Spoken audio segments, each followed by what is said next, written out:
Nako, kakalabas lang po ng kumpirmasyon ng International Criminal Court Registry na totoo po, natutumba na si Tatay Digong habang siya po ay nasa detention.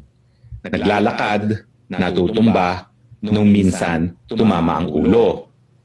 Actually, ako po yung sa tingin ko kauna-unahang nakalaman na natumba si Tatay Digong, tumama ulo, dinala sa ospital, pero hindi binigyan ng abiso ang pamilya.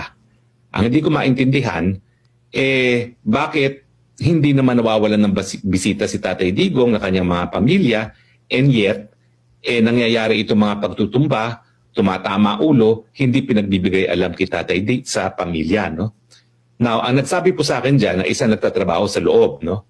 At medyo nahiya nga siya o natakot na sabihin sa akin na baka naman hindi alam nila VP na nahulog nung minsan si Tatay Digong, tumama ang ulo, dinala sa ospital. At yun nga yung napabalita na linabas siya dinala sa ospital.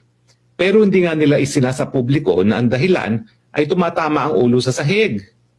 Now, ngayon, ang linabas na report ng registry ay totoo. Tumutumba si Tatay Digong.